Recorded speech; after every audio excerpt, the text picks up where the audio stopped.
pamanīts statistiski, kad cilvēki tieši kaut kur uz 40 gadiem maina savu elpošanas ritmu, un tāpēc notiek tāda ļoti strauja novecošana. Tāpēc ādiņa paliek plāna, līdz ar to parādās šīs krunciņas. Ļoti spēcīgi ir jāpiedomā pie jūsu mīmikām.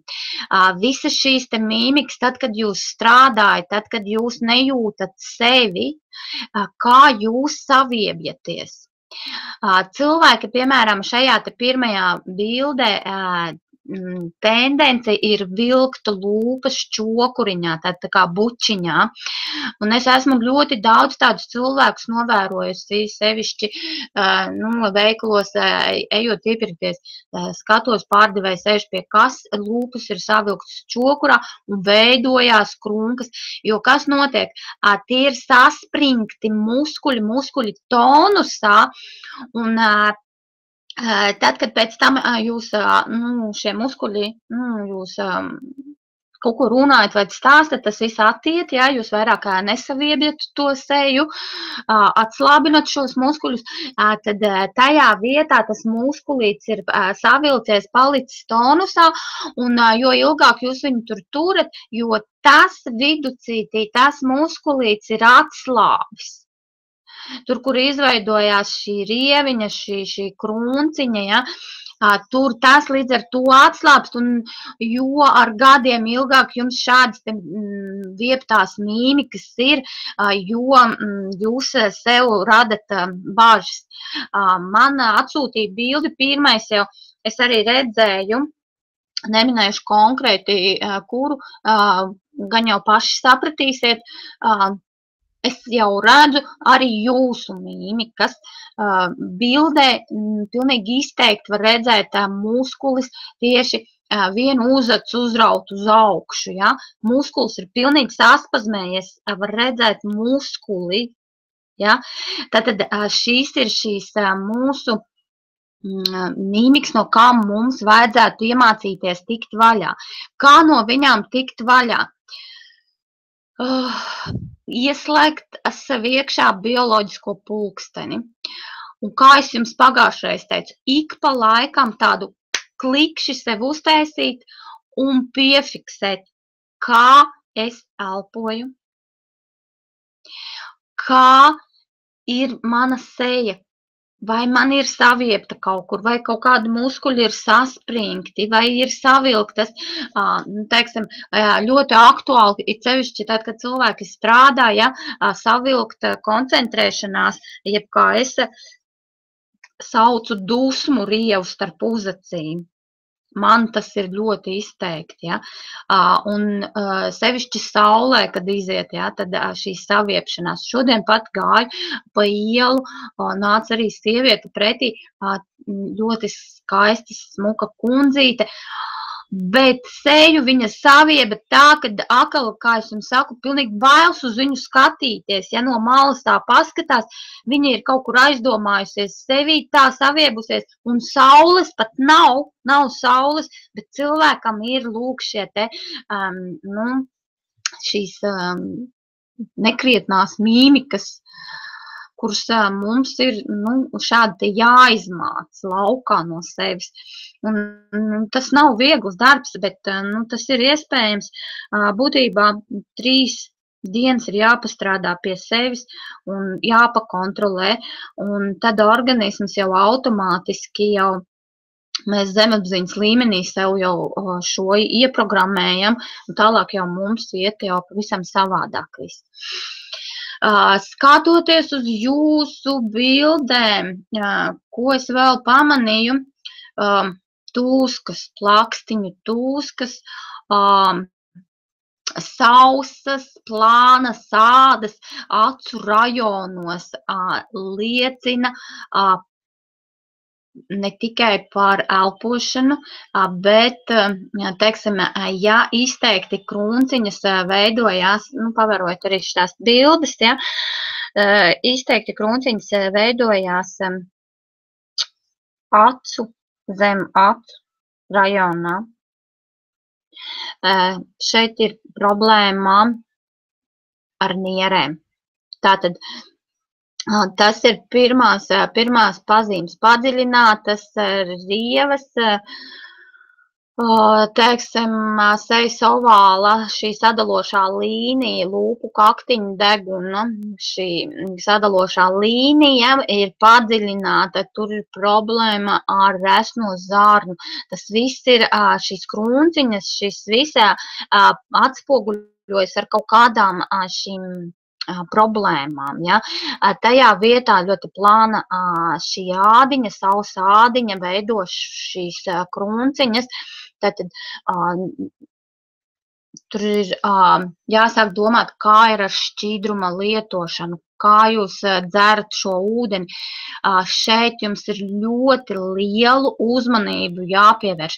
Ja pirmkārt, mums ir jāsaprot arī tas, ka mūsu zeme sastāv arī no šiem 80, 70 līdz 90%, tad ūdens. Jo mūsu organismam tieši tas pats. Šķidrums mums ir ļoti nepieciešams, ļoti vajadzīgs. Ja? Maz šķidrums, līdz ar to nierēm ir ļoti spēcīgi jāstrādā. Tas nekas, kad jums liekas, jūs esat veselīgs cilvēks, aiziet, veicat analīzes, jums parāda, tā kā viss ir kārtībā. Bet es uzreiz varu pateikt, ka visas šīs problēmas pirmkārt atspoguļojas mūsu smalkajos ķermeņos un tad tikai uz mūsu fizisko ķermeni. Un nekad nevienas šīs, paskatieties, šīs maisiņi zem acīm. Es nezinu, vai man tur būs tāda bildīte par maisiņiem zem acīm. Nav man tādas bildes, bet maisiņi zem acīm. Tas arī stāsta par nieru problēmu. Tad kaut kāda ūdens aiztur, kaut kādā limfātiskā sistēmā. Būtībā visas sejas tūskas, tās ir mūsu atmirušās šūnas. Tad, kad šūna atmirst, notiek mikrosprādziens. Un, kā mēs zinām, katra šūniņa ir pildīta ar šķīdrumu.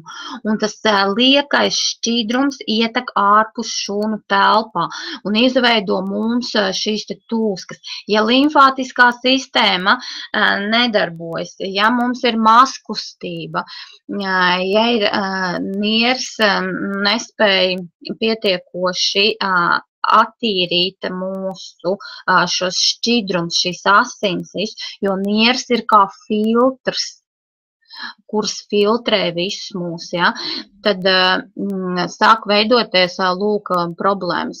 Problēmas var atspoguļoties arī ar plānu sausu ādu acu rajonā, kur sāk veidoties šīs te krunciņas.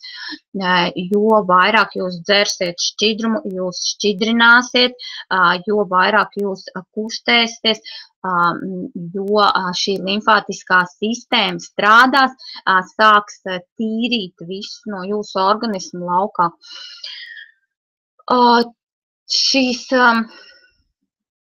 Protams, šīs atmirušās šūnas atkal jāskatās, ko un kā mēs kādu barību lietojam.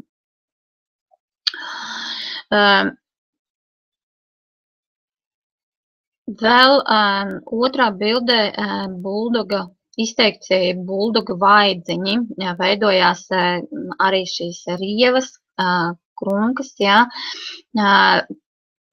Tie ir mūsu saucamie biša tauki.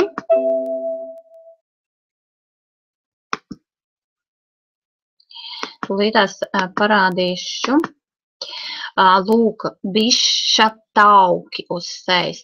Šie biša tauki, viņi slīd uz leju, mūsu zemes pievilkšanās spēks uz viņiem iedarbojās, uz viņiem iedarbojās visi mūsu mīmikas muskuļi, saviebumi, stresi, jo sevišķi tad, kad mēs jūtamies bēdīgi, dusmīgi, jūs varbūt sevi no malas nekad neesat piefiksējuši, bet tad, kad cilvēks ir dusmīgs, viņš sasprindzina, savalk lūpas. Pirmkārt, problēmas ar asinsriti. Kāpēc cilvēks aiz dusmām paliek sarkans? Muskuļu spazmas veidojās, kas asinsritē nepietiekoši asins nespēja pilnībā izplūst no galvas laukā, tāpēc veidojās šī sarkanīgā krāsa. Ja? Ļoti ir jāpiedomā tieši pie šīm mīmikām jūs. Ja? Tad, kad cilvēks bēdājās, lūpu kaktiņus viņš velk uz leju. Līdz ar to muskuļu masa spiež visus šos biša taukus uz leju, viņi slīd uz leju, vaigi sejas ovāls nokrīt, izveido saucamos šos bokseru vaigus, acis, liekas tā kā iekrituši, izveidojās tādas tā kā bedrītes. Tad, kad lūk, mēs sākam strādāt ar to visu, tad, protams, mēs to visu atkal uzlabojam. Lūk, muskuļiem ir, jūs redzat, tieši tādi paši muskuļu sejas kā uz visas ķermeņa, tieši pievēršat uzmanību kakls. Kakls ir viss cauri savienots ar mūsu augšējiem muskuļiem, sevišķi mēli. Tāpēc, tad, kad mēs strādājam ar mēli, šeit mēs iekustinam ļoti daudz muskuļus. Grēdzenveida muskulis ap muti apkārt, grēdzen muskuļi ap acīm apkārt. Ja? Visus šos muskuļus mēs spējam piebriedināt un, protams, pacelt šo sejas ovālu, jo muskulim, lūk, ir šī tendence, skatieties, viņš izvelkās. Viņš ievelkās iekšā un izvelkās laukā. Un tad, kad viņš ievelkās iekšā, viņš šeit saspazmējās.